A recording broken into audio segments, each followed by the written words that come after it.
hit on number two, that people come into the interviewer, wanting to know, what are you going to do for me? Instead of saying, I want this job. I'm excited about this job. I'm motivated. Because interviewers are afraid that if they hire you, then, you're going to quit after a couple of months. You're going to be bored. You're going to leave. So you need to really convince them that you don't just want a job. You're excited. You want to be part of this team. You want to do something. And the other thing that's a super big mistake, again, that I'd see of interviewees, is you ask about you. And so at the end of the interview, when they say, so do you have any questions? Literally, this happened a couple of weeks ago. I heard from an interviewer. The person said, yeah, tell me about vacation time. That's really important to me. And okay, you're laughing. That was definitely the wrong answer. And the person did not get moved forward. The person didn't get the job because the message was, I don't care about this job. I care about taking time off. So tell me about that. Now, you should ask about it later on when you get the offer. But your question should be, again, about the job and convincing I can do something for you, boss or future boss, not just about what do I want to get out of this job. Well, how about this? Well, why don't you be the job interviewer and you ask me, and I'll tell you what I would answer that question. So go ahead. Oh, wait, which question? Do you have any, whatever? Oh, yeah, okay, yes. So, Mike, do you have any other questions for us? Yeah, I do. Say we decide to work together.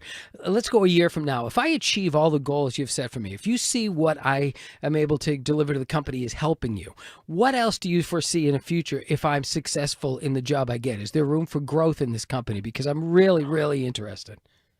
Wow. So I'm curious, why did you ask that? Because I want them to see that I want to, my goal here is to help them achieve what they want so I can achieve further. Yes.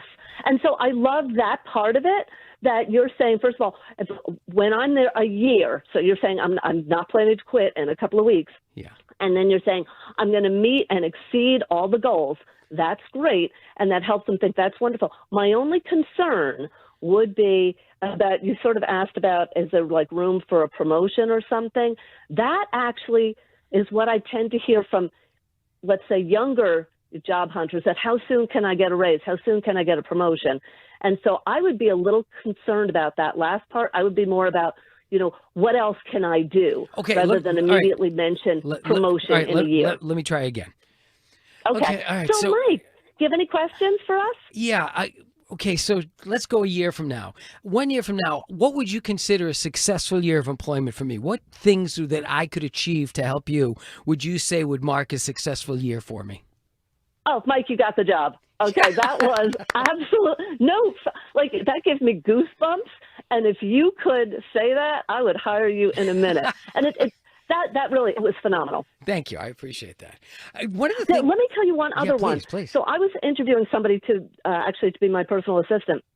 And I said, do you have any questions? And she said, yeah, what can I do to make your life and your work easier? And nobody's ever asked me that. I hired her. And I immediately thought, wow, again, it's not about her. It's about she really, really wants to help. And she did. She was a phenomenal assistant. So again, it comes back to your answer. Tell me what success looks like in this job so I can make you, the boss, and the company more successful. That's awesome. There's nothing like seeing those motivated employees who might want a promotion, but rather than say, I want a promotion, they pick up the ball and run further than they're expected just to show how effective they can be. I remember we had a girl who I hired to do some weekend work for us, and we were converting to a new system of operating our radio stations. And when the new people came in to train, she came in every day with the person from the company, and she became the first expert in our entire company at how this thing ran. And she created a playbook on how to use it. I was like, wow, this girl is crazy good. And it was just... That shows motivation. That's exactly what you need to show in the interviews. Yes. And understanding how, and that's the disconnect. Because I remember many years ago, I was looking to hire a producer here. And I brought an intern who really showed a lot of potential. I said, hey, I want to offer this job as an overnight board operator and a producer. And they looked at me and said, no, I'm a DJ. If you have a DJ shift for me, great. But if it's just a producer's job, not interested. And as soon as I said that, I said, not only are you not going to get this job, but if someone calls me and asks me how you are, I will not give you a glowing recommendation. Yeah, yeah. Instead of seeing that's a stepping stone, because you don't always get the next perfect job for yourself, but you want to see, is there something else to do? Because then I would expect they could have moved up to something else. Right. And that's just it. You know, yeah, but people don't see that. Right. Everybody's first job is at a lower level, but when they show they can do more, they can do more. So tell me some other things that people, I guess, what are the red flags an interviewer is going to see? What are the things where if you say certain things or act certain way or present yourself certain ways, what are the things that people are going to say, eh? Well, and again, it's about asking questions about them personally. It's also at the end when, so we just, went through sort of a scenario and I said, do you have any other questions? If you say, no, I don't have any other questions, that makes me think you're not interested. Now, I've talked to, some job hunters and I say, oh, no, I thought it would make me look, bad if I had questions. I'm like, no, that's your opportunity to show I did research. And so questions, so you want to craft, this is part of the preparation that we help people in the book do. Yeah. You want to craft some good questions like, hey, I saw, on your website that, you're going to be doing more work in Europe. And I've had experience working in Europe. Can you tell me more about that? The interviewer thinks, oh, okay, first of all, the person took the time to do research. That's important. And then, okay, the person, really understands where we're going and the person has experience. That's really important. Now, if you're talking to an HR person or a recruiter, then, you're not going to get into, deep, detailed questions, but you can ask things like, tell me about the culture, or ask my favorite question, which is, what do you like best about working here? And it's so interesting because that also connects to the person. Like, oh, I joined here this many years ago and I love it here. So you really want to make sure that you ask good questions at the end, again, to show I am really interested in this job, I am really motivated, and I want to keep moving forward. It's interesting that you can prepare for interviews by really digging in and finding out what's important to that company. My daughter, when she was going to college for political science, she did an internship at the Massachusetts State House. And when she was applying for jobs in law firms, one of the things she did was find out people who do a lot of advocacy at Beacon Hill. And she applied that and said, hey, just so you know, not only have I, get this background, but I also have a lot of connections at I work for this senator and I know kind of how things work up there. And I think I could be, at least helpful on some level to you on a lot of the stuff you do up there. And it was just one of those things where it's like, that's a great, great thing. Even though that's not a primary thing, you've shown that you've dug in a little bit and you can, research is an important part of that job.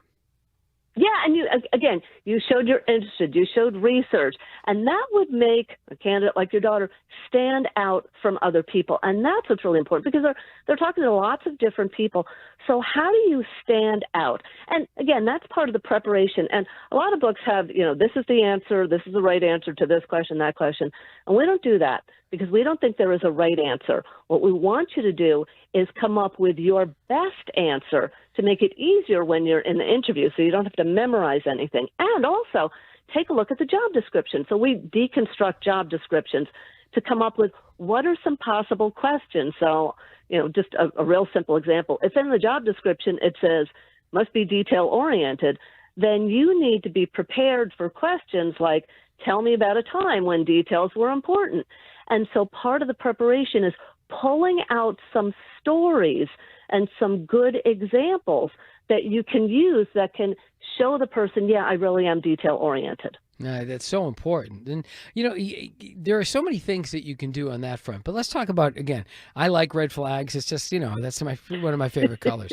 What are some things that people can do walking into an interview that automatically, before the conversation even starts, automatically it's like, I'm Xing this person out. What are some things you really need to avoid?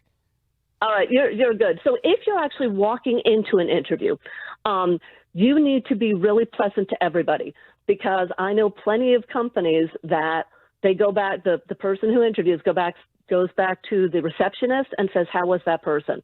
And I've heard plenty, the person was rude. Okay, they're done. So make sure you're nice in the parking lot. You don't want to cut somebody off because that could be the interviewer. So the whole point is make sure any interactions you have before, that you are, you're nice. The other thing is you need to be there early. Now, I messed this up early in my career. I actually showed up late for an interview because I got lost. Okay, this was before GPS and stuff. Yeah. I got lost. The interview was super nice. I got the job, but I'm surprised I did. So you should always be early. And if it's an online interview, you need to be early and you need to test your equipment. So you need to, again, show I am ready. I am a good candidate. I want to be here. Otherwise, that's a big red flag. And again, asking personal questions like, well, will I have an office? What time is lunch? How easy is it for me to take off? Any of those things are terrible. And actually, I will tell you one. I had somebody, she was super nice, but she kept talking about her dog. And and you talk about your dog a little bit to, connect with the person. That's super. But she kept talking about her dog. And I suddenly thought it was an in-person job. It was not a work from home. And I thought, are you going to be able to leave your dog? I did not move her forward. So you want to tell maybe a little personal things if it connects to the job, but you don't want to keep talking about your kids or your dog or your hobbies too long, because that takes away from the interview. Now, and again, if you're just tuning into New England Lifestyles, I'm Mike Mullaney, and we're talking to job interview expert and career coach Laura Brown. She's co-author of a new book called Interview Speak, What Your Interviewer Really Wants to Know. And again, the website as we talk here is careercoffeebreak.com. So the other part of it you mentioned, and this is really, because I've had a job for 27 years. Hallelujah, I'm a lucky person. I've had a job I've loved for 27 years. If suddenly that went away, and look, every industry has, downturns and changes, and that could happen at any time. I'm a little bit older, and I have not been out in that world. What do people need to know if they are suddenly thrust into the world of looking for a job? There are so many sites like LinkedIn, which is more of a social media, but maybe that's an effective way of doing things. I don't know. There's Indeed. There's so many out there. What do we need to know about how to actually tackle the search? Oh, well, it's difficult. First of all, I would say if you're one of, unfortunately, the many people who've just been hit by a layoff, I see it in the news every day. First of all, take care of you and recognize, it's not about you. It's not about your self-worth. Because it's hard. I've been laid off twice, and it was miserable both times, and I was totally shocked. So recognize it's okay, and lots of other people are doing it, so don't be ashamed. Reach out to other people start letting them know I'm looking for a job, and then really go on. Some of the best ones are LinkedIn, Indeed, ZipRecruiter. There are plenty of them out there, but definitely look at a couple of these and dig in, because I'll tell you what, I have been looking at some of these job search boards lately, and they are getting really, really good. Now, not depending on your industry and things like that, some of them may be better than others, but you need to check these big ones out. And then jump in and get started, because especially, I know, after I got laid off, I didn't want to do anything. I certainly didn't want to start looking for a new job, but you need to jump in and start, because unfortunately, it may take, sending out 100, applying to 100 different jobs. We don't send out resumes anymore. You're just applying online. Now, the other thing is, and some of the job boards will help you with this, you really need to adjust your resume for the job, because, your resume will look good for one job, but maybe with a couple of tweaks will look better for another job. So really, really thinking about this as not just I need to send out 200 resumes because that's what's going to get it, but take a look at the job and the company and think, what do I need to adjust? What do I need to sell them? What do I need to tell them so they think I am the best person? But again, network, because that's really the way that I've gotten most of my jobs. No, it's true. And, every person you meet, you never know where that might go. A few years ago, I remember we were having an event and an artist came to town with their management. And, I'm having a conversation with some of the members of the management team. Someone comes up to me and says, Mike, I just want to thank you. I said, and I didn't recognize him. And they said, you might not remember me, but about 10 years ago, you guys were having an event, and it was with my favorite band, and I didn't have tickets, and I was outside, and you were outside, and you talked to me, and you talked about encouraging ways to follow up in the music industry, and you got me in, and you introduced me to a few people, and I loved it so much, I ended up going into it, and I'm now working with the management for this company. And I'm like, what the heck? But it's like you never know who you're going to meet. Be kind to Yeah. everybody. Encourage everybody. Yes. Every door that was ever Yes. open to me was open because I hustled and someone said, he doesn't have experience yet, but I like the cut of his jib, you know? And every person who comes in, show them stuff. Never, you know, a lot of people in many industries are worried about their job and don't want to teach the new kid anything because I don't want to show him, he'll take my job. I Yeah. always show everybody as much as I can. You know what I mean? Because that's the way, you got to pay it forward. You know, you can't keep it if you don't give it away. That's an old statement that used to be out there, and I think it's real. Love that. Yeah. Yes, and I agree. You should, because you never know how it's going to come back to you. Hopefully, in a very positive way, if you have been giving it out positive. Right. But it's really interesting. You said something else about, you know, taking a look at jobs, and when you're looking at the job boards and the job things, one of the things I want to point out to you is don't discount yourself. Oh, I don't have 100% of the requirements. Don't worry about it. Even if you have 70% or 60%, they still might want to interview you and you might get hired, because a lot of times these job descriptions are sort of a wish. I would like to have all of these things, but really they're only focused on one or two things. And I have seen plenty of situations where there's one candidate that has everything and there's another candidate that doesn't, but they like that person better, or they think, you know, this person is more positive. This person is a learner. I can teach them. So again, don't discount things. Apply to anything that you think is interesting, or ask about anything you think is interesting, because it just may happen. No, look, agreed. And again, you know, you very briefly mentioned resumes. And resumes, you know, used to be, okay, I'm going to send my cover letter and my resume. Is the approach to I mean, the last time I did a resume was in 1997. So it's been a long time. When you're putting a resume together, what are the things that people want to see on that resume that are going to catch their attention? Do I need some crazy, bold design that's like, whoa, look at this thing? What do I need? No, that's crap. No. So it should, and you know, you can go online and find typical resume formulas. You really just want like a 2-page resume, unless you're really new and then it's a 1-page, but just 2 pages. And what you really want to look at is things that show what you did, instead of saying, you know, I helped this.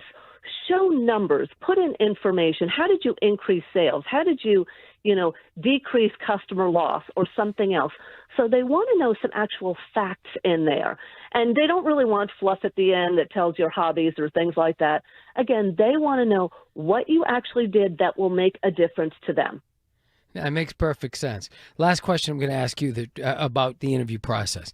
Are there trick questions that people ask that seem innocent on the surface, but are kind of gotcha questions that like they would ask on 60 Minutes? Well, okay, I don't want to say gotcha, but the first question that they ask you is actually, in a way, a question that looks for red flags. So the first question you're going to hear is, tell me about yourself. Okay, that sounds pretty easy. But what they want to know is, first of all, are you going to ramble? You know, are you prepared? What do you sound like? In addition, they want to find out, what do you want me to know, okay, as the interviewer? And I'll tell you right now, I messed this one up early on, you know, and I did what you're not supposed to do, which is sort of say, well, on my resume this, or I went to college here. No, don't do that. In 30 seconds to 1 minute, okay, so this should be 1 minute long, what you want to do is really just focus on, hey, a couple of the skills that relate to this position are this. So say some of my top skills are this. So again, this is because you know the job description. Then you say 1 or 2 accomplishments that I'm really proud of that directly relate to the job. So again, you're helping the interviewer to see, okay, this person understands the job, this person is a good fit. And then specifically say, and that's why I'm so interested in this company and this job. So this is a really important question because it happens at the beginning and can either set a positive tone that the interviewer is nodding, thinking, yeah, this is a good person, or the interviewer is thinking, how soon can I get out of this interview? Because this person is just rambling and has no idea what's going on or what this job is. Let me ask you this one other question real quickly is, you know, we talk about, you know, these are the skills I've brought to the table that will help your company. Say you're between jobs or you're just out of college and you haven't landed that job yet. Are there things you can do as you search, you know, activities that kind of send up? Absolutely. Talk about those. Okay, so thanks for bringing that up because it is scary. You're between jobs. So you can take online classes or you can take regular classes. So how are you building your skills and how are you building new skills that might be connected to this job. So that's really important. In addition, you can do volunteer work, and the skills that you're using at the volunteer work can be used on your resume, and you can talk about it in the interview. But again, I always tell people you should be getting certifications, you should be getting other things, because the interviewer will ask, what have you been doing since then? And you need to have a really positive answer. What are some of those things that kind of catch people's attention? Like, one of the things that I'm always seeing now is, more and more of this like AI stuff. And I'm like, a lot of people fear that. They're like, oh my God, AI is going to take my job. You can use that on the opposite and say, look, there's so many AI things out there. While I'm looking for jobs, I'm going to make sure I learn everything I can about this, just because it looks like the world's moving in that direction. Are there kind of those jobs or skills that are kind of popping up that are becoming more and more attractive to employers? Yeah, that definitely is one. Just really a lot of the certifications, like Google certifications and things like that, that you can get are important. But I want to make a comment about AI, because a lot of people are using AI for their resume and their cover letters, and that's a big mistake, because AI makes lots of mistakes. Oh boy, do they ever. If you just use it, then you're going to have a resume full of mistakes. And I'll tell you right now, I was in a meeting a couple of weeks ago, and there was a letter that was it was sort of like a cover letter somebody sent, and somebody in the meeting said, I think this was done by AI. And if this person can't send a simple letter, we're not interested in them. So now AI can be used, to give you ideas, but you shouldn't use it for anything other than that. If you're using it to write your cover letter and your resume, you're making a huge mistake. Or your term paper, for that matter. Oh, gosh. Yeah. And there are so many things out there that help teachers and people to discover what an AI, term paper or cover letter is like. We're figuring it out. So, yeah, do not use it. It makes perfect sense. Well, again, you can learn more about Laura Brown and her book, Interview Speak, at careercoffeebreak.com, where you can also get almost a 50% discount off the book. Wow, that's great. Laura also offers online courses on how to make more money at work, from getting a higher salary to asking for a raise. There's a lot of that stuff there, huh? Yes. So if you go to my website, careercoffeebreak.com, go to the Books and Courses tab, and you can get a 40% discount from the publisher. And I've got online classes, how to get a raise at work. We all want more money. And how to get a higher starting salary at your next job. So, so all of that is there. And, Mike, I just want to say thank you. I just really appreciate the opportunity to help people to have better interviews so they can get the job they want. Thank you. Hey, absolutely. For a person who went to college in Worcester, we like Massachusetts people, even if they only spent 4 years here. So it is great talking to you, But Laura. I loved it. Yeah, I love it. Laura, thank you so much for joining us on the show today. Thank you, Mike. Have a great day. Coming up this morning at 8, it's Saturday Morning Brew with Jaffe and Razor on WEEI. Is it just me, or has watching television gotten way more complicated than it used to be? There are a million different services, lots of stuff you want to watch but can never find, and don't get me started on the bills. Well, thankfully there's Philo, a better way to TV. For as low as $33 a month, I get the channels I love, MTV, BET, Food Network, you name it, plus everything that AMC Plus has to offer. And guess what? They've added access to HBO Max Basic with ads plan and Discovery Plus, so I can enjoy all the best TV with one subscription. The best part? There are no contracts, no surprise fees, and just one low price. And their DVR is awesome too. I can save everything I love on Philo for up to a year and skip the ads when I rewatch them. That's a total game changer. I signed up directly at philo.tv. That's philo.tv, so I could lock in the best price around. Philo is the easiest decision I've ever made. Now the hard one is trying to decide what to binge next. This is the story of the one. As a maintenance supervisor at a manufacturing facility, he knows keeping the line up and running is a top priority. That's why he chooses Grainger. Because when a drive belt gets damaged, Grainger makes it easy to find the exact specs for the replacement product he needs. And next day delivery helps ensure he'll have everything in place and running like clockwork. Call 1-800-GRAINGER, click Grainger.com, or just stop by. Grainger, for the ones who get it done. Oh no, stomach issues again? Stomach issues? Who are you? Your pancreas. I could be the real reason for your diarrhea, gas, bloating, stomach pain, or loose oily stools. I thought it was my stomach. People often do, but any of these symptoms could mean having a condition called exocrine pancreatic insufficiency, or EPI. With EPI, the pancreas doesn't release enough enzymes to break down food, but EPI is manageable. Use the symptom checker on identifyepi.com and speak with your doctor. That's identifyepi.com. Sponsored by AbbVie. Broadcasting from the WEEI studios. Powered by Verizon. 93.7 WEEI FM and HD1, Lawrence, Boston. An Odyssey sports station. This is Saturday Morning Brew with Billy Jaffe and Andrew Razor Raycroft on WEEI.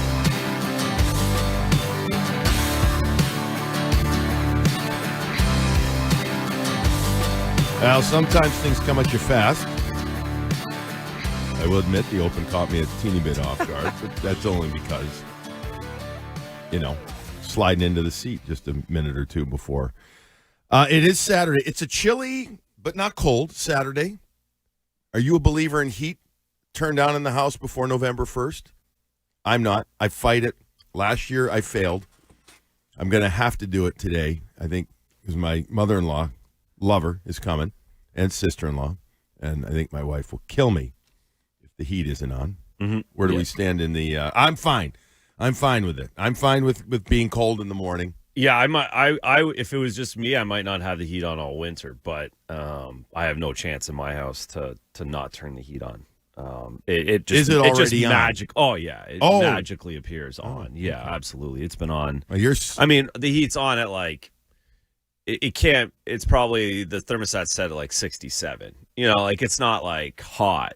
Okay, but it won't be allowed to go down really cold in the middle of the night. So you're already spending some of that EA Sports money. Yeah, 100%. That GM of the year money. That was spent before I got it in my house. Yeah,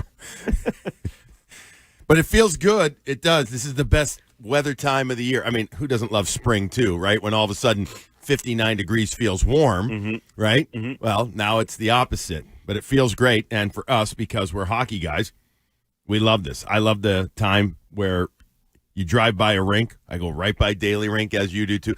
By the way, I kind of get misty-eyed a little bit at 7:45 in the morning going by Daily Rink because that's where it all began. Yeah, I thought about that this morning. Like, it would be really fun to have a 5 or 6 or 7-year-old kiddo. Yeah, without the responsibility of having a 5, 6, or 7. Yeah, just for an hour and a half out there, and then leave them at Daily. It was the best. You could yell at them, and they actually thought it was funny. Yeah, that's right. And they didn't care. Yeah. It's the learn to play going on there, and then it's hockey time, and it's other fall sport times too. So we got a lot of people listening, driving around, heading to fall sports and early winter, and have fun and good luck at those today. But it is Saturday morning, so that means it's Saturday Morning Brew with Jaffe and Razor.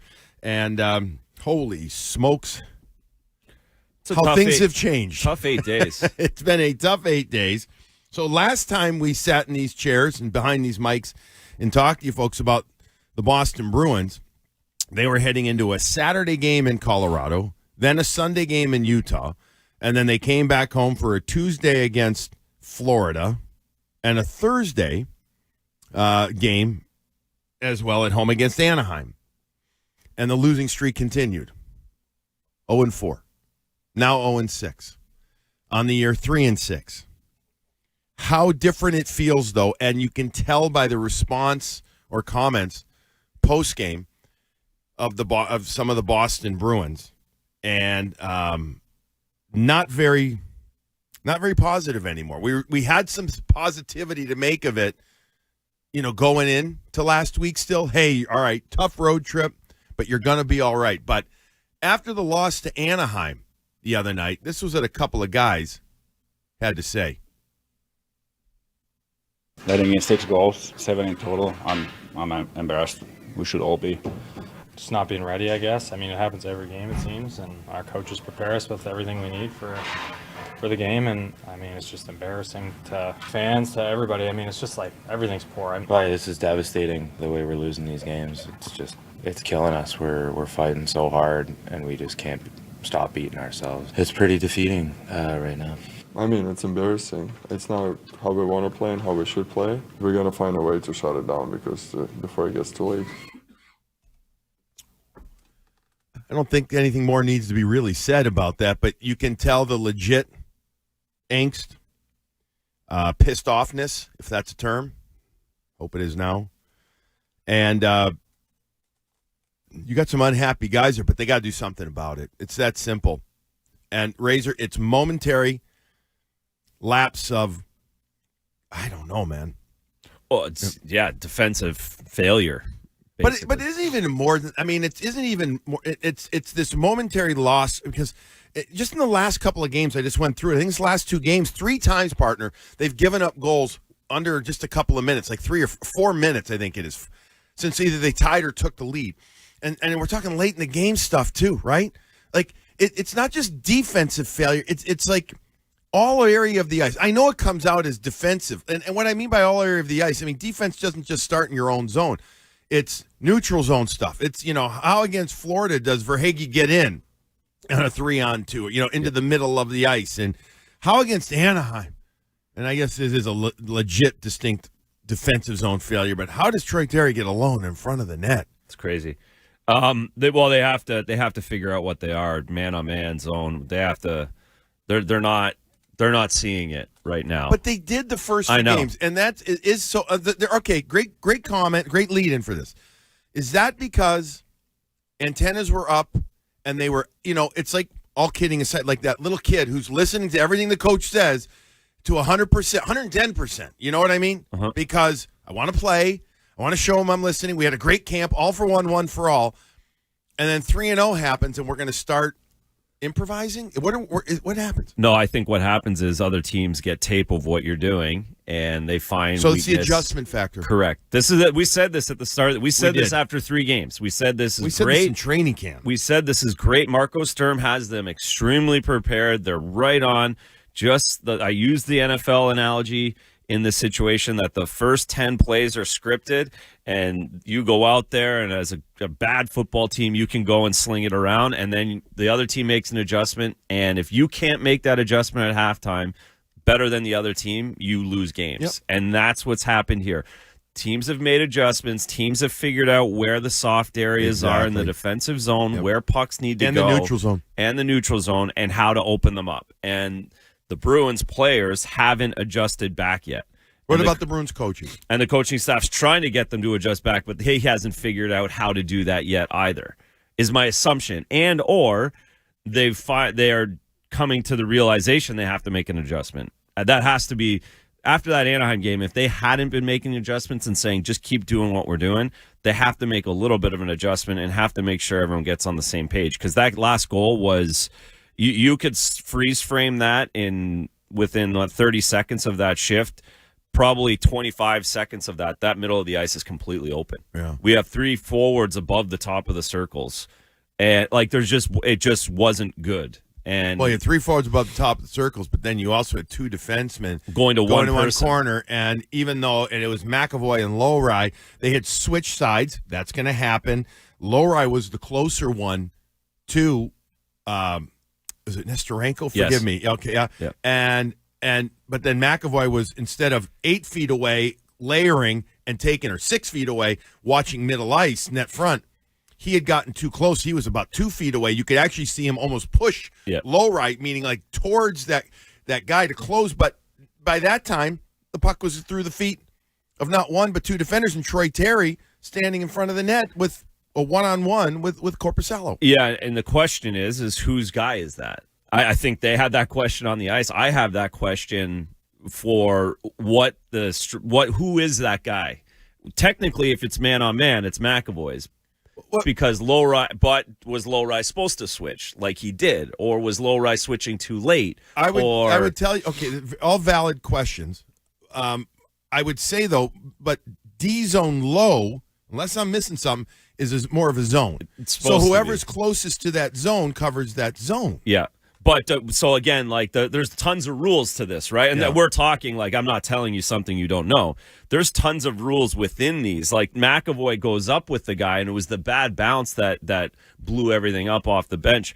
But McAvoy's following that guy high to the top of the circles. That's where the issues is coming. So now, once he goes up there, is it still zone or is it man on man while he's up there? No, when he's to the back to the front of the net. That's well, I think the rule of thumb is I learned and have been taught, especially now that we're seeing more of this, is up high. Let's call it you're supposed to half wall or above the face-off circles. It's man on man. Below, you go back to a zone structure. Yeah, and they're the read, but they're screwing up on the handoff and the transition from D zone to down low zone up to man on man. We've seen that a few times. Like now. the Gutter Gauthier goal in the second. Gauthier He's goal was wide open in the slot because they rotate through and they don't know who's who. Right. Well, that wasn't the Pasta goal, was it? The one where he just completely allowed it coming in from the right point area. No, maybe it was. That was the other one. And then VL got true. Well, VL was that's the other side, the left side. So again, these are D zone. Like this is big time. I should have reminded you earlier, folks. We will take some calls. 617-779-7937. We have the capabilities of doing that here. It's a wonderful little thing that we can do. We're going to have some calls, but we're going to be talking for a bit first here on this Saturday Morning Brew with Chaffee and Razor. There is a lot of question about that structure again. And if they don't come out with structure and aggressive nature, and by the way, they did against Anaheim. To the credit, they did. They came out pretty damn good, right? Yep. Pretty energetic in contrast to some of the previous games. The Florida game, I know they traveled, Razor. I respect it. You see businessmen are just traveling on, a few days that aren't getting chased around on the ice by guys with sticks and elbows, et cetera, and everybody and business people, and you're tired. You're tired, right? You're tired. You come home and you're like, I didn't feel good on that call, on that sales call or whatever, because you're just tired. I get that the Bruins were tired coming back off the road. Everybody's going through it this year. The schedules are crazy. But you would have thought the emotion, especially early on against Florida, take also into consideration the Marchand return. Maybe that worked against them, the emotion of that. Maybe it was too much or whatever. But that was flat until late in the game. And then, oh my. We've had just too many oh my's in the last 10 days. And it's not getting any easier. The schedule, as you've brought up numerous times, is only, especially this month, starting with the Colorado game today, which, by the way, folks, 3 o'clock face-off, 2 o'clock on Nesson. The Colorado Avalanche coming to town, I'm assuming not wearing their old-fashioned Quebec Nordique sweaters like they did last game, which looks sharp. Not sure I completely get it anymore, but I don't think I get it anymore. They're not the Nordiques, but okay, we're right. Well, actually, it's jersey sales. I get it. The issue for me was the Nordique and the Whalers at the same time. Like everyone went crazy about it. It kind of annoyed me a little bit. Yeah, I'd agree. I don't mind them do it one off separate, but they shouldn't play them together. That's insulting to Quebec and Hartford. Last game, by the way, folks, if you're not knowing what we're talking about, last game in Denver, which was 2 nights ago, Colorado wore the Nordique sweater, the blue one's beautiful blue, and Carolina wore the white and green and blue Whaler sweater. Which, by the way, 4-1 lead for Carolina, only to see it lost in the third, tied up 4-4, and then Carolina wins in a shootout. But here's the point. 5 games today.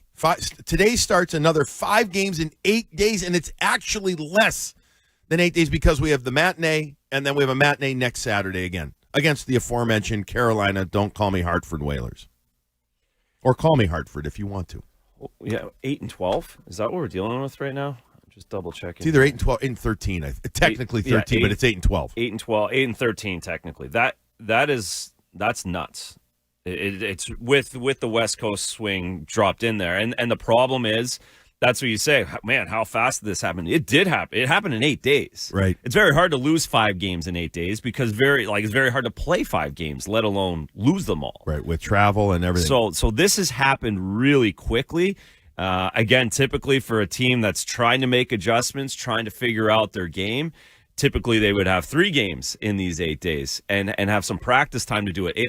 That has not helped a team that is struggling and unsure of themselves in this schedule. It really has made things exponentially worse. But other teams have played 8 games, 9 games as well. So other teams some are have, there. some haven't. Though. Yeah, some haven't. No, they got unlucky a little bit in that way. The only thing happened that happened faster is watching you eat chipper. You haven't had that in a while. Yeah, you haven't had it in a while. Maybe because you eat it too fast. All right, 617-779-7937 is the number. When we come back, we got a lot of players to talk about. Whether it's Hampus Lindholm, David Pastrnak, the depth. I mean, we got so many things to get over. But now, before we get to break, I got to tell you that coming up next, it's going to be our guy, David Azer. He's going to tell you what's trending. This is Saturday Morning Brew with Jaffe and Razor on EEI. Now, here's what's trending on WEEI. All right, let's get you caught up on what's trending here on WEEI and WEEI.com. The Bruins look to stop their 6-game losing streak at 3 p.m. today when they play the Avalanche. Defenseman Hampus Lindholm has been dealing with a lower body injury and is listed as day today. The Celtics fell to the Knicks last night. Final score was 105-95. Jaylen Brown finished with 23 points, 3 assists, and 4 rebounds. The Seas will go for their first win of the season tomorrow afternoon against the Pistons at 3:30. The Blue Jays made a statement in Game 1 of the World Series after beating the Dodgers 11-4. The Jays scored 9 runs in the 6th inning, thanks in part to a pinch-hit grand slam from Addison Barger. Here is Boog Sciambi's call of the grand slam on ESPN Radio. Well, Barger has been a big part of this team's success, and he's got monster power. The pitch. Swing, a high fly ball out towards right center field. On its way. It's a grand slam. Addison Barger.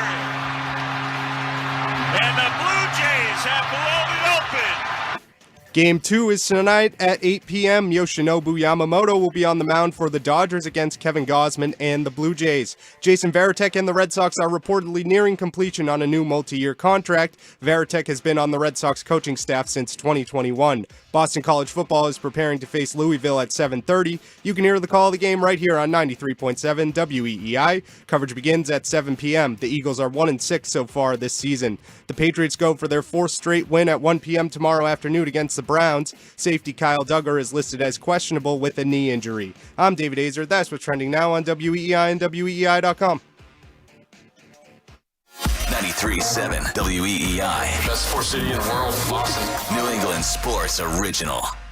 A natural diamond is forever. And that's why we're proud to introduce Sincerely Natural, Springer's carefully curated collections of the finest cut, most beautiful natural diamonds in the world. All at the best price, guaranteed. Sincerely Natural from Springer's. Give love. Get more. Naturally at Springer's. Give love, get more at Springer's. Springer's Jewelers in beautiful, tax-free Portsmouth, New Hampshire, and SpringersJewelers.com. It's better up here.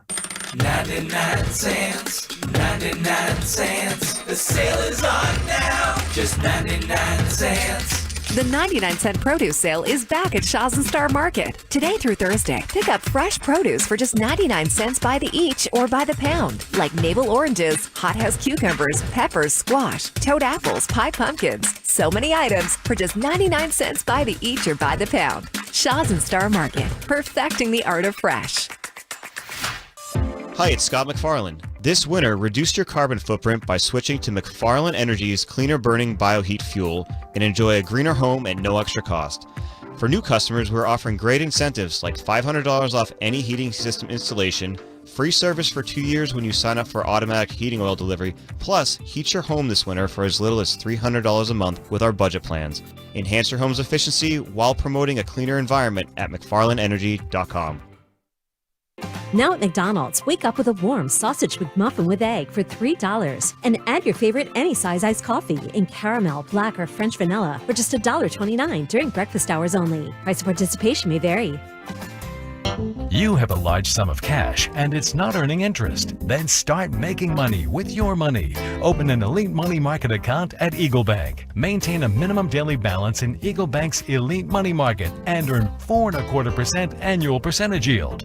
Remember, with Eagle's Elite Money Market, your account is fully insured by the FDIC and DIF, but this rate might not last forever. So start earning 4.25% APY on your savings now. Open an Elite Money Market account at Eagle Bank. Eagle Bank, Eagle Bank. Annual percentage yield is available as of 6/15/25. The Elite Money Market is available to newly deposited funds to Eagle Bank. Minimum balance to open the account is $20,000. For Eagle Bank transfers, a minimum of $20,000 if new money is required. APY is variable and subject to change without notice. If the account balance drops below $20,000, the interest rate and APY revert to 0%. Fees may reduce the earnings on this account. Offer may be withdrawn at any time. Eagle Bank, member FDIC, member DIF. Sports Etc. October is Scary Goalie Month at Sports Etc. Now through Halloween, take up to 30% off all goalie pads, masks, sticks, gloves, and more. Hurry in because it comes to a dead stop on October 31st. Sports Etc. Boston's best hockey shop, 1303 Mass Ave in Arlington. I'm Scott Hansen, host of NFL Red Zone. Lowe's knows Sundays are for football. That's why we're here to help you get your next DIY project done, even when the clock isn't on your side. Whether that's a new Filtrete filter or Bosch and Cobalt power tools, Lowe's has everything you need to feel like the MVP of DIY. So get it done and earn your Sunday. Shop now, in-store and online. Lowe's, official partner of the NFL. You're still glowing, flirting, grooving. You've still got it. But your immune system weakens as you age, making it harder to fight flu, pneumococcal pneumonia, RSV, and COVID-19. Vaccines are a key part of any health routine and help strengthen your immune response. Ask your doctor or pharmacist which vaccines you need. Schedule in minutes at vaxassist.com. Sponsored by Pfizer. Attention. Have you racked up $10,000 or more in credit card debt? Are you barely getting by making minimum payments?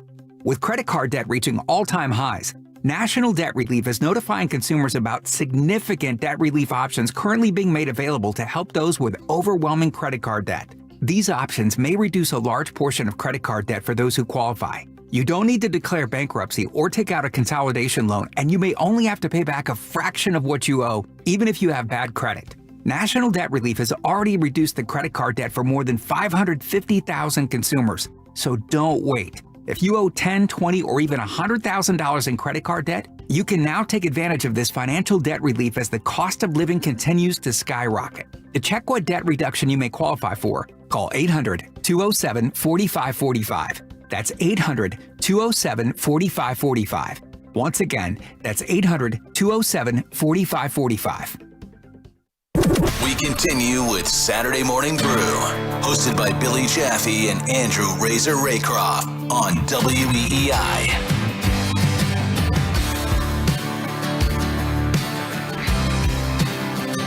All right, welcome back. Saturday morning, getting set for the Bruins a little later today. Again, 2 o'clock pre on Nesson, 3 o'clock face-off. Taking on the Colorado Avalanche, led by Nathan McKinnon, Cale Makar, but don't look past Valeri Nichushkin or Martin Necas. Those two guys have been both on fire, both big, long. One's a locomotive engine in Nichushkin, and one's kind of like a gazelle in Necas. What do they do with Marty Necas? Do they sign him? Do they trade him again? He was the player traded for Mikko Rantanen last year, folks. That whole crazy scenario there. Well, you feel like it feels like Colorado has to sign him to square off the Rantanen deal and just keep them whole. But Marty Necas has all the cards right now, especially with salaries going up and what the summer. He could be the only guy in the summer. It looks like it. Yeah. At this point, everybody's been on their team long term. He's the only one who's only been to a place for 1 year as a UFA, so he could be $15 million in the summer. Oy. I know, but someone might ratchet it to that. Well, 12, 13, 14. They might want to rethink their ratchet. Yeah. No. I love the guy, but I'm sure Colorado's looking and saying, do we win? If we win, then we're in, meaning they get back to the promised land of winning a cup. They might be willing to just let it ride. Yeah. Yeah, if they don't, and then they sign up and things don't work out, then you're locked in for another 7 years. Correct. Interesting. All right, so seriously, there's so many directions we can go in. I mean, we've seen players scratch. Casey Middlestat comes back, a couple of assists, gets involved, goal. I guess that's worked so far. I think we know what he is, or perhaps what he isn't. Yep. To his credit, he's come back, right? And That's right. After being scratched earlier in the week and playing the last couple, and done his job. So and he's on the wing now, and yeah. it slides. He's got 5 points in 8 games. You'll take 52 points from him this season, and say it was a solid year, right? Like that's the reason he can go to the wing is because Pavel Zacha can play middle, arguably better in the middle than on the wing too. Yeah, but it's still not what you need from a second line. No, it isn't. No. When it's all said and done, I don't think we've ever, made bones about that before. But what do you like? All right, so assuming that's repaired, they're keeping Arvidsson on the right side there for now. They bumped him down the other 2 games ago, bring him back up. Where does that go? That right? Is it I guess I'm getting at this. Fabian Lysel's putting up points in the American League. By the way, P Bruins are 5-0. If you have a chance, folks, go watch them. It's 50 minutes from here if you're in down this Boston area. If you're even closer, if you're down that way. They're playing well so far. Good team. And it's not just Lysell, but he's the guy that's doing his job. I'm actually a believer in, you can control very little anymore in the NHL from a coaching standpoint, even management, if you got one-way contracts, et cetera, all this, but you can make a move or two, Razor. I mean, is it too, it's not too, you benched Middlestat. That's rattling things a bit. What's the big deal about calling somebody up right now? Or is it, I'll ask you. Well, the only issue calling people up is who's waiver eligible, roster spot. That the plumbing of it is more difficult than just doing it, right? That's the only thing for me. I don't know enough about capology but on the surface of, okay, do you want to get people's attention? You call someone up. That was the old school mentality. You did that. That's when I played. That's what happened. No question. Somebody was getting a call. Somebody's in the room. Yeah. Thursday night, as soon as that 6th goal went in, someone was getting a call to come up and rattle the room and be uncomfortable as a young guy because everyone hates you because you're there Friday morning. Right, Friday morning, you're at practice and you keep your eyes down. And you go out there and you got guys cross-checking you in the corner and they're going after you because they're mad at everybody else. That's how it used to be. Because you're there to take their job. Correct, 100%. You couldn't wait to eat their Something meal. to be said for that. Yeah, like you'd be in the minors hoping the team in the NHL lost. That's how it worked. Right. Like you couldn't wait for them to lose 7-0 because someone was getting a call, and someone was going to play in the NHL the next game. So but it's changed. It's just different, and I quite honestly don't know the business side of it well enough to know how much one call up affects it. But we're there. I think the roster will not be the same today as it was Thursday night. We don't know because yesterday at practice, Elias Lindholm and Nikita Zadorov didn't skate. The words were that they're expected to be ready for today, and it could have just been maintenance day. I mean, look, Zadorov went down hard in the backcourt. Like both of those guys were lucky they got off the ice. Right, both of them suffered impactful plays. Correct. Yeah, or played through in that game. Now you just hope again it's that one day of getting a massage, resetting, cold tub, whatever it is, treatment, and they're all right. We don't know about still is Hampus Lindholm. And this has now been a week longer almost of game time decision. It was a week ago that he played. Right? He's got hopefully for the Bruins' sake that he's playing. Because again, it's you can see how much opens up and just where everyone's playing. It just throws everything off on the back end, and they could really use him. He looked great on the ice the last few days. I know that doesn't translate into NHL hockey, but you really. But hope it's not like he's holding back in practice. Oh no, it doesn't look like there's any hold back at all. No, so I don't know. Yeah, it's a conundrum. if, again, if he's not, then it's obviously a lot more than just a very minor thing if he's not in the lineup today. Yeah. Fair? Fair. Again, the Bruins coming up, another stretch of 5 and 7.5 days today in Boston. Then they go on the road Monday to Ottawa. Then they're back home Tuesday against the Islanders. And then they got games Thursday, Saturday again at home. Yeah. It's crazy. It doesn't let up. It's relentless. The schedule is relentless, and 3 back-to-backs in 3 weeks is. So the only question, let's just hope that Zadorov is in. And by the way, he's been their best defenseman this early season through 9, and I don't even know if it's close. I don't think it's close. I don't think it's close. He's been awesome. And he has.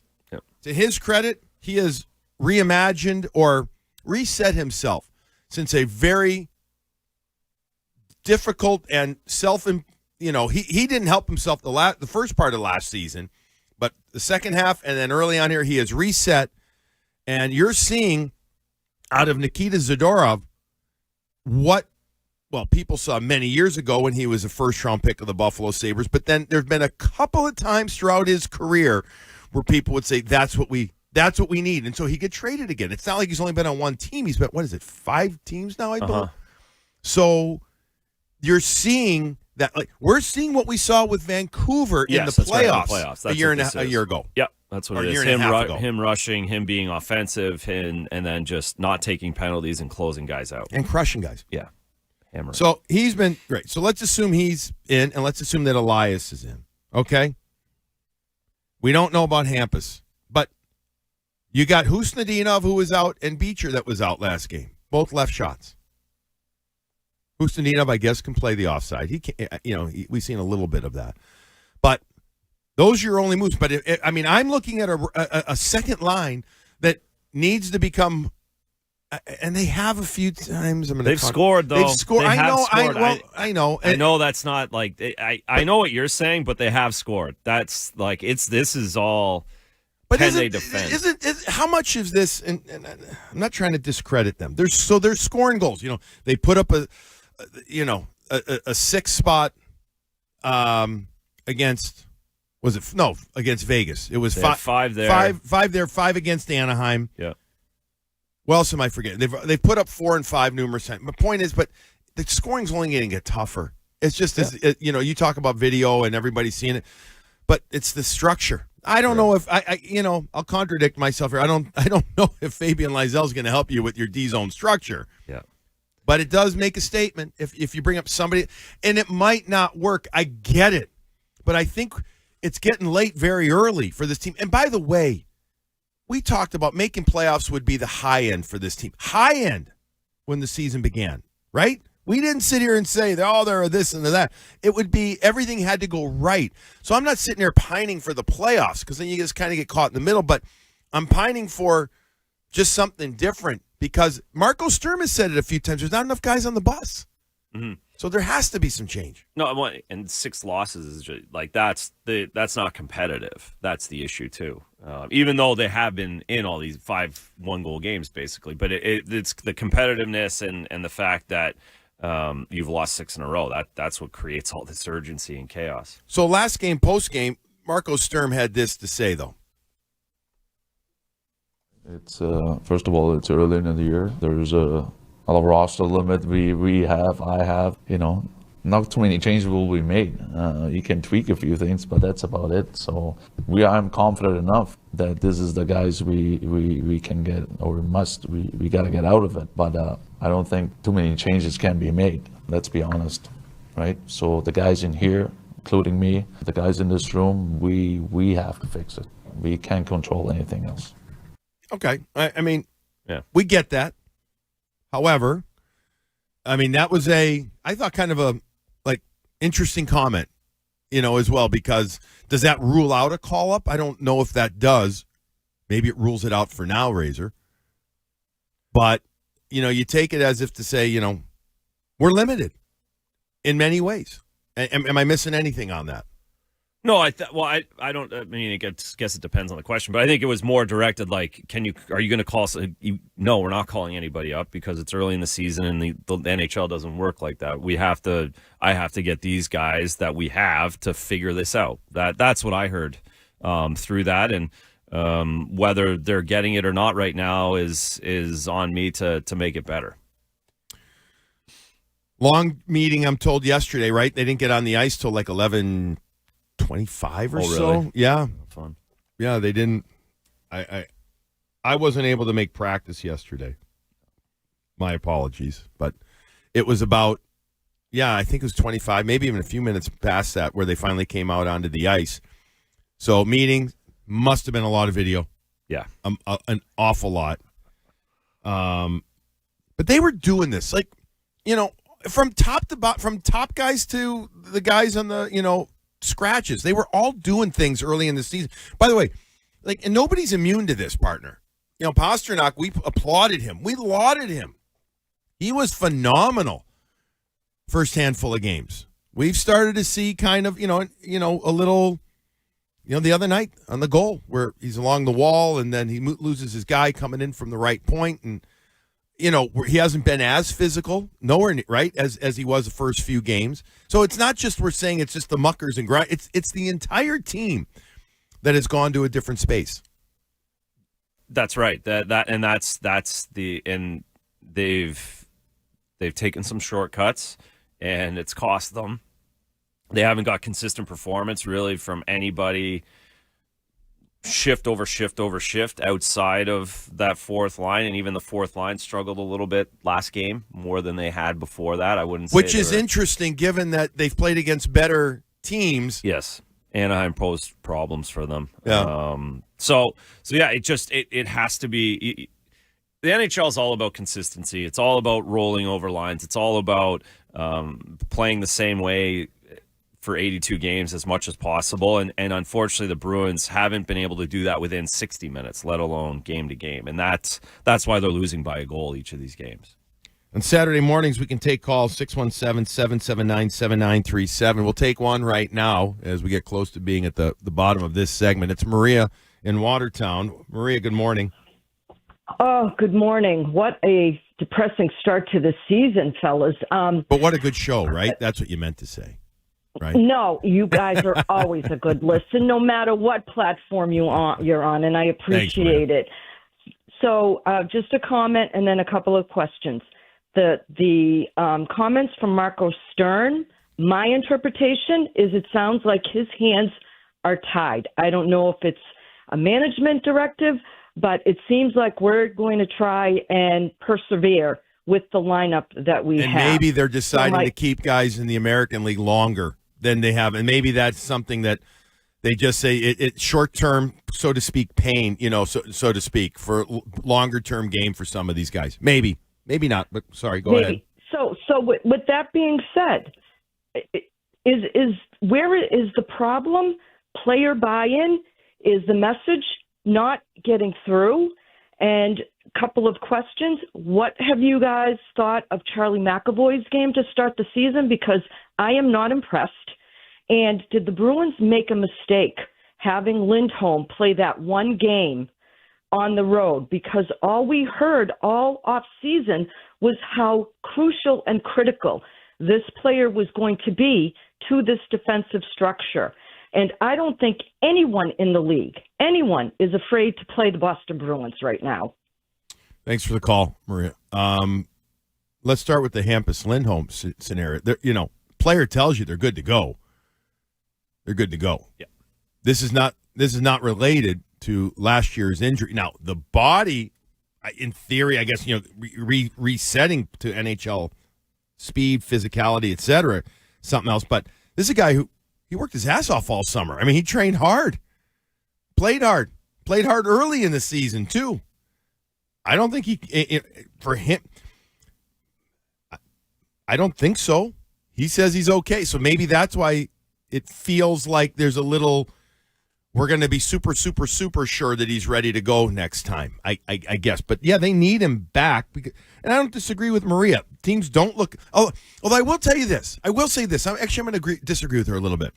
Bruins came out very hard against Anaheim, and I felt like Anaheim, some of their younger players, didn't like some of the Bruins hitting them pretty damn hard. So I know what she's saying, but I do think that there's some still presence by the Bruins if they've got their skating legs going. It leads to physical play. No, there's still presence there. But when you lose 6 in a row, of course, no one's scared of a team that's lost 6 in a row, other than the law of averages. Right, yeah, exactly. You're worried about the law of averages. That's it. But game wise, and I think again, defensively, there's opportunities, or there's video that shows opportunities to the Colorado Avalanche today and how to break them down. McAvoy hasn't been hasn't been good lately. It's got to be better.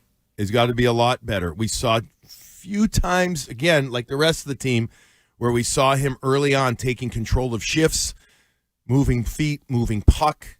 I do think he's trying to have more of a shoot-first mentality, at least the last couple games. But otherwise, he had no – I know hits aren't accurately accrued, you know what I mean, game to game, but none against Florida Razor. Mm-hmm.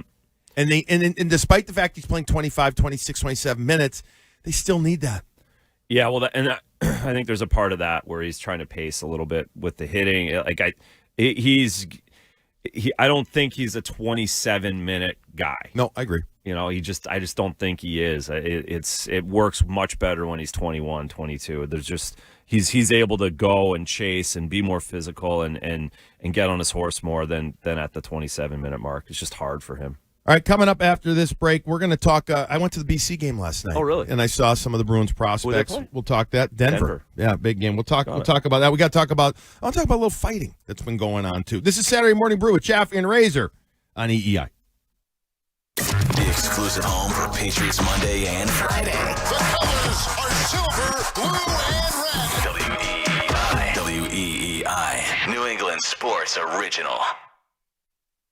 This year's senior class is back at homecoming, reunited and protected with mNEXSpike, the new COVID-19 vaccine from Moderna for adults 65 and older. That's because these seniors know they face the highest risk of severe COVID. mNEXSpike, COVID-19 vaccine mRNA, is a COVID-19 vaccine for people 65 and older and for 12 to 64-year-olds at high risk for severe COVID. You shouldn't get mNEXSpike if you've had an allergic reaction to a previous Moderna COVID-19 vaccine. Rare cases of inflammation of the heart muscle and outer lining have been reported. Common side effects include pain at the injection site, tiredness, headache, muscle or joint pain, chills, nausea, vomiting, and underarm swelling or soreness. mNEXSpike may not protect everyone. This year's senior class came ready with a COVID-19 vaccine that helps them keep showing up. mNEXSpike from Moderna, here for the senior class. Visit mnexspike.com to schedule your vaccine today. That's mnexspike.com. If you're looking for a way to cut your energy bills, take a look at the wide selection of energy-efficient Anderson windows on display at Moynihan Lumber in Beverly, North Reading, and Plastown, New Hampshire. Moynihan Lumber, we measure up. At Citizens, we help make sense of your money and all your money questions. Is there a right way to prep for my future? Do I keep renting or finally buy? How big of a nest should my nest egg be? Is cash still king? If money talks, what's it say to me? Can I become king of the hill in Beacon Hill? Whatever money questions you have, Citizens has the answers. Make sense of your money at citizensbank.com/made-ready. Member FDIC. When it comes to getting the guaranteed lowest price on Falcon tires, there's only one place to go, Town Fair Tire. And when it comes to getting more free services for life than anywhere else on Falcon tires, there's only one place to go, Town Fair Tire. So when you're in the market for the best deal on Falcon tires, get to Town Fair, because nobody beats a Town Fair tire deal. And I mean absolutely nobody. Name brands at discount prices. Town Fair Tire. John Sewer and Drain Cleaning is the name to know when your drains don't flow. If your home or business has a clogged drain, call the name trusted by the pros. John Sewer is also hiring technicians at their Norwood location to handle growing demand in southeastern Massachusetts. To join New England's most experienced team, go online to johnsewer.com to apply today. The name to know when the drains don't flow. John Sewer, we get the job done. With reliable connectivity and enhanced cybersecurity, Comcast Business helps turn ballparks and football stadiums into connected, secure, modern businesses. From 20th Century Studios, discover why critics are calling Springsteen Deliver Me From Nowhere an intelligent journey into the soul of an artist. Jeremy Allen White is the boss. Enter at WEEI.com for your chance to win $100 and movie passes for a night out to see Springsteen Deliver Me From Nowhere. Now playing only in theaters. 1-877 Cards for Kids.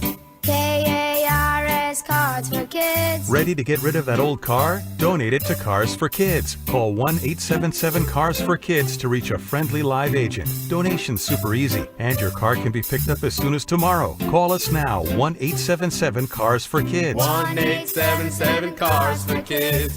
Donate your car today. Did you know you can donate real estate too? Is foot pain keeping you from living the life you love? Hi, it's Phoebe with the Good Feet store. Life is too short to be living with foot, knee, hip, or back pain. When all 4 arches in your feet are supported, the results can be amazing. Go to goodfeet.com to make your appointment today. This is the story of the one. As a maintenance supervisor at a manufacturing facility, he knows keeping the line up and running is a top priority. That's why he chooses Grainger. Because when a drive belt gets damaged, Grainger makes it easy to find the exact specs for the replacement product he needs. And next day delivery helps ensure he'll have everything in place and running like clockwork. Call 1-800-GRAINGER, click Grainger.com, or just stop by. Grainger, for the ones who get it done. It all comes down to this, folks. Yep, the entire season is on the line. But my throat has officially thrown in the towel. Sounds like you need Vicks VapoCool drops. They're max strength and vaporize sore throat pain. Whoa! These VapoCool drops hit fast. Speaking of fast, did you just see that play? Yeah, he vaporized that ball. That pun should have come with a penalty. Vaporize sore throat pain with Vicks VapoCool drops. Use as directed. Now, more of Saturday Morning Brew with Jaffe and Razor on WEEI. All right, last segment here on our Saturday Morning Brew with Jaffe and Razor. Don't forget, folks, this will be coming out if you missed the first part of the show, or you have to get out and go get your kids' skates tied right now on wherever you catch your podcast, right? And we're on Twitch today. What else are we on? YouTube, I think. Yeah, but we're going to have it out in audio and video for you coming up. So our guy, RC, will take everything that Dave sends and all that stuff. It's a whole process, right? But it seems to be working now, or at least today. I don't want to jinx it, right? Okay, I'm getting a thumbs We up. have 14 minutes. We have 14 minutes for you. All right, so 617-779-7937. If you got a call, we'll take a couple of quickies, but we do have one right now. Let's take Chris. Chris is in Marlboro. Chris, go ahead. Hey, fellas, how you doing? So listen, this team stinks. We all know that. The thing is, too, Sweeney, we have a lot of bad contracts on this team. That's the number one problem. If our fourth line is the best line, then we got a serious problem for this team. Can't have your fourth line as the best line. They need to, acquire someone, draft someone to play with Pasta, and obviously get a legit number one center. I mean, this team stinks. Defense is horrid, too. All right, I think he feels better. That was your Saturday Morning Brew with Jaffe and Razor therapy session. Chris. Thanks, Chris. Yeah, they're not good right now. I mean, again, we didn't sit here and say champion them that when they were 3-0 that they were going to be, not forget 82-0, but I don't even think we thought they would be, whatever. We've said all along, best case for this team is the last spot, probably 8th in the East, and that was, if everything went beyond perfect. Reality was we knew that this was a transitional season. How much? I think it's going to get transitionally more important, even more, if they continue to lose. And, they got a tough Colorado team, one of only 2 teams in the NHL to not lose in regulation coming in today. We'll see how they are. They had a travel day yesterday. They got a matinee today. Could be a tough game for the Avs, but not if the Bruins don't play well interior defense. It just won't be. But tough schedule coming up. And again, for this week, if you're just joining us, 5 games coming up in less than 8 days for the Bruins. He's gotten a lot of attention this last week because of his performance against Florida. But, Mason Lowry, we were just asked before break about McAvoy. Lowry-McAvoy, the pairing, I know they figured they wanted to get, when everybody's healthy, to spread some things out. Got to be changed, don't you think? I don't know what you do, really, because of the injury again to Hampus, but, I mean, do you go Zadorov and McAvoy? Does that work? Do you like that? I mean, do you go Hampus and McAvoy if, capital I, capital F, Hampus comes back? Where do you go? Well, it feels like you have to switch them up. You need to free McAvoy a little bit here, but the idea that McAvoy, Lindholm, and Zadorov on 3 different pairings is ideal, but it feels like they can't do it. It feels like they have to switch it up. Yeah. But you can't do anything unless Lindholm comes back in the lineup, which we just touched on. So it's until we see Lindholm out there, then we can take the next step and figure out how to pair guys off. But I feel like if Lindholm is in the lineup, you might want to go Lindholm McAvoy right out of the gates and see if you can survive a little bit, especially on home ice and get a matchup. But it's tough. You need Mason Lowry to be better. That's a big part of it as well. He needs to get some real defenseman type training. Uh-huh. And I don't mean one day. This is, he's up here though. He has to clear waivers now. Oh yeah, he's not. He's up here, and he'll. He's a young D. The whole thing. He's not going anywhere. It's just you need to. This is going to be not even a crash course. This is a year-long course on resetting that. A couple of numbers. Bruins are averaging 3.22 goals per game. Not bad. Goals against, though, now 3.67. That's sixth most in the NHL. The power plays at 22%. Middle of the pack, 13, 14, if I remember correct. Their PK, 86%, 11th best. Not bad. Middle of the pack as far as shots for, shots against go. One area that's becoming more concerning is, they've taken the second most penalty minutes this season in the NHL. And they're tied for the most penalties taken overall at 45. Too many. We're starting to see that come back into the game. Got to get that says to me mental frustration and almost laziness at times. You got to cut that crap out. You have to. Yeah. Now, to their credit, they're tied for second for most penalties drawn at 42 this year. Yeah. It's interesting. I feel like it's like that a lot with the Bruins. I think they bring out the best and worst, so to speak. There's a deep dive. Yeah, there's a deep dive there of referees and home ice in the Garden and et cetera. But anyways, but it's too many penalties again lately. Oh, it is. No. It is. We saw Tanner Jeannot fight for the first time the other night against Ross Johnston. He's tough. I thought both kids are tough. Yeah. Ross Johnston, a behemoth. I mean, what is he, 6'5", 240? He's a lot bigger than Tanner. Yeah, Tanner's big at 6'2", 225. Both players did quite well in that fight. By the way, I thought they may have a little history because last year they were both in the Pacific. Tanner with L.A., Ross with Anaheim. No, that's the first time as far as my research shows that those guys scrapped. Jeannot seems to have fought mostly against Ryan Reeves wherever he goes all along. That's a big hand. Speaking of Ryan Reeves, we've seen a bunch of fights this week. Big boy fights. You had Jeannot and Johnston, Reeves and Rempe. How about that? Yeah, that was a massive brawl. And then you had a fight between Agid Klapka for Calgary, who's 6'8", and Logan Stanley of Winnipeg, 6'7", the other night. The monsters are back. They are back. The battleships. And these guys, they move a lot better than the battleships of the early 2000s, but they're back and they're finding each other. The battleships of the early 2000s. That Steve McKenna, you remember him? Of course, Big Bird, they called him. Yep, Steve McKenna, Christoph Oliwa. Oliva was another one. Yeah. How about Peter Worrell? Peter Worrell. I mean, these guys were, they're killers. Killers. Full-on killers. Nuclear deterrence. Yes, absolutely. Speaking of big men, I went to the BC Boston College hockey game last night against Denver. Top 10 matchup. Denver ends up winning. After a 2-2 first period, they end up putting up 4 more. They win 7-3.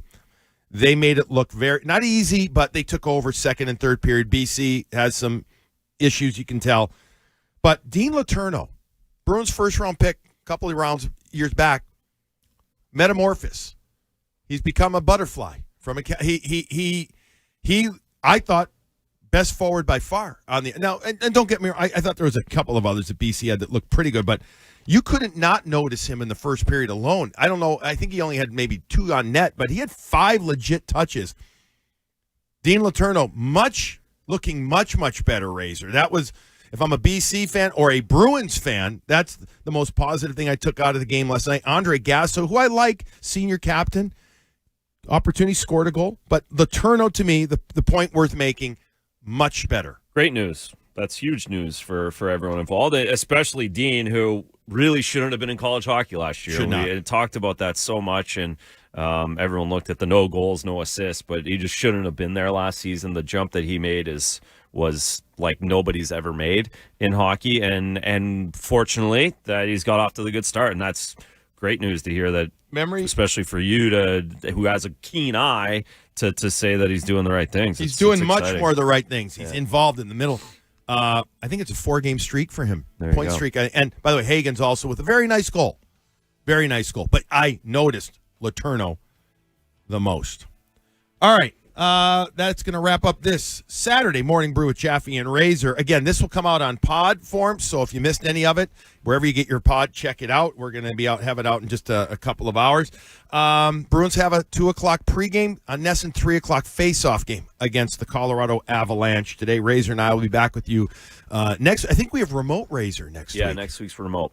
Remote Razor. All right, we're going to have to get a big cutout, cardboard of Razor That's right. over there. David Azer, thank you very much. And the alarm works. Awesome, buddy. Awesome. Have you back over there. All right. Again, Bruins game today. We will talk to you next week. Thanks for joining Saturday Morning Brew with Chaffee and Razor.